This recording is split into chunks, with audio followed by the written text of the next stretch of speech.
It's time for another verb of the day. Today's verb is emphasize. Let's take a look at some of the definitions or ways that we use this verb.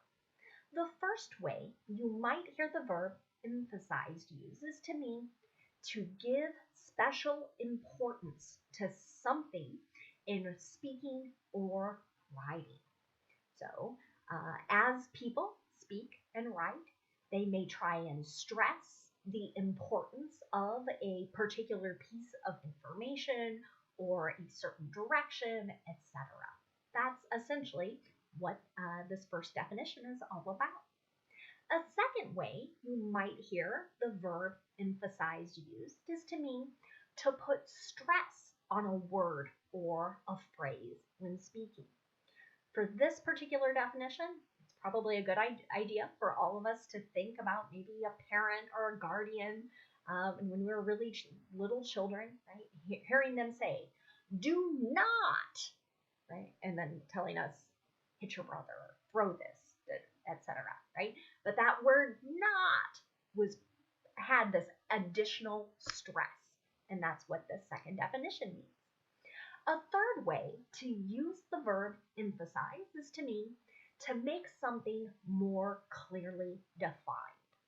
With this particular definition, I thought about how some athletes' uniforms really emphasize their muscles, right? It makes it very clear. You can see this great definition as they play their particular sport.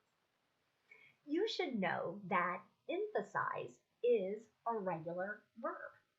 To make the progressive tense, we're going to drop the E and then add ing to form emphasizing. The past tense and participle forms of this verb are made by just adding D, since this verb already ends in an E. The base verb, emphasize, ends in this voiced Z sound. So our past tense ending is just going to make a D sound. Emphasized, emphasized. You'll be happy to know I have no additional meanings through phrasal verbs, so this will allow us to continue practicing our verb of the day in a couple different verb tenses. Today, we're going to practice the simple past tense and the present progressive. Let's start with the simple past tense. We're using this verb tense to describe an action that is completed at some known point in the past.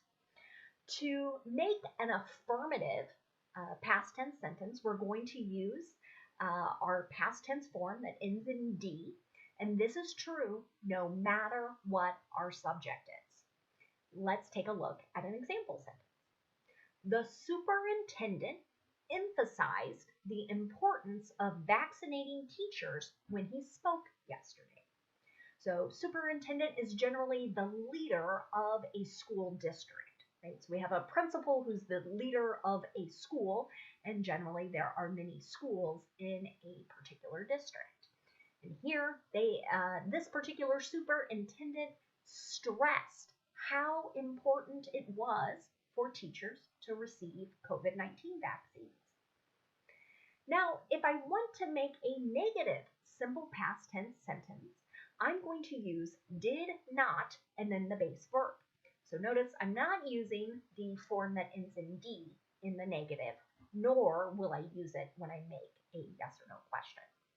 So let's take a look at a negative simple past tense sentence.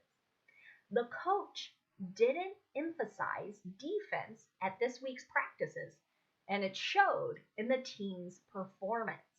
So this particular sentence could describe a number of different sports. It could connect to soccer or basketball, but essentially what it's saying is, as the team practiced, the importance of good defense was not stressed. It didn't receive maybe the importance it should have, and you could tell in watching the team. They were not playing defense well. Now, if I want to make a yes or no question in the simple past tense, I'm going to start with did, then I'll have my subject, and then the base verb. Here's an example. Did leaders emphasize scientific data enough at the beginning of the pandemic?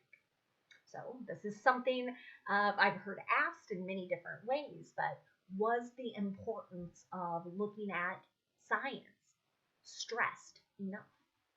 Now let's take a look at the present progressive.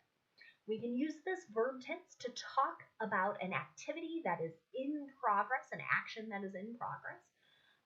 We can talk about it as something that is happening right now as well. And occasionally the present progressive is also used to talk about something that's going to occur in a future time. Generally, when we have a pretty set plan for that action. To make the present progressive, I need two parts. I need a present form of be, so that's am, is, or are, and then I need my ing form of the verb. Let's look at an affirmative example. This year, the IRS is emphasizing e-filing. So IRS stands for the Internal Revenue Service. It is the government agency that Americans use to file their tax returns.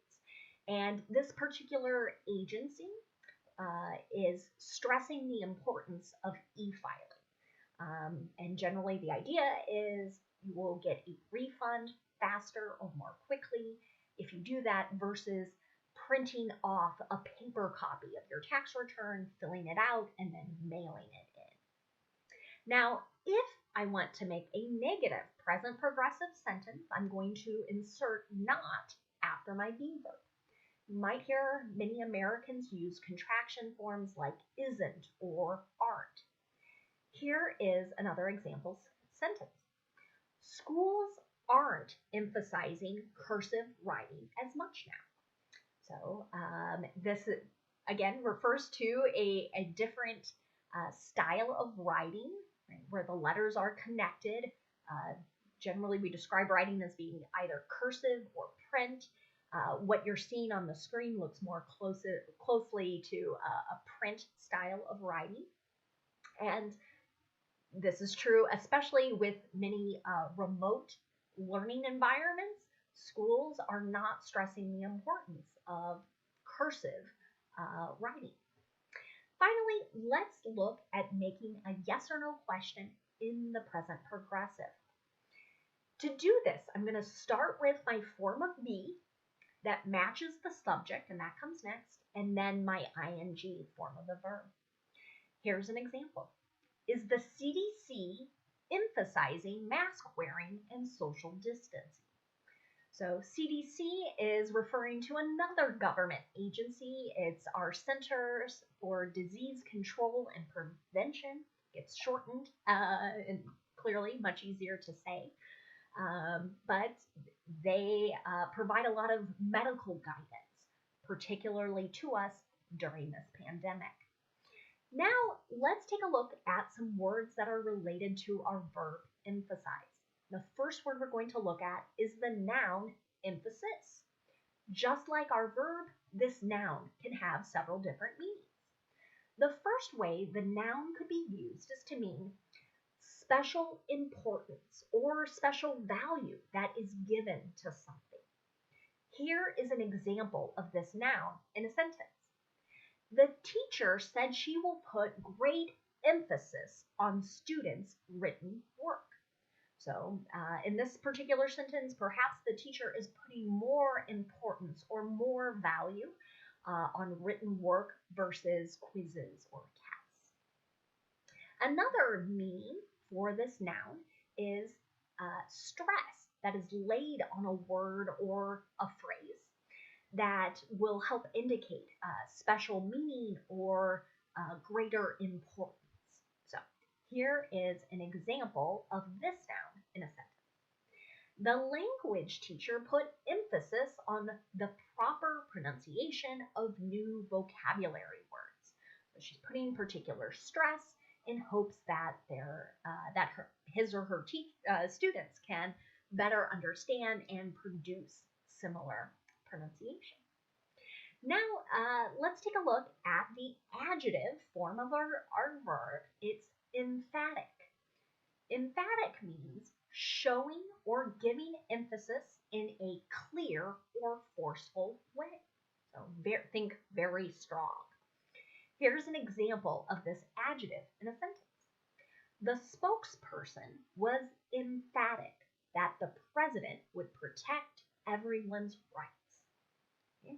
So again, the spokesperson, maybe they started to kind of pound the desk, say, the president believes this, right? So they're saying something in a very strong or forceful way. Connected to this adjective is the adverb emphatically. It also it's describing an action. That's the job of an adverb. So this adverb means in a clear or forceful way. So we're describing a verb. And so here, we'll point this out in our example sentence. The suspect has emphatically denied that he committed the crime.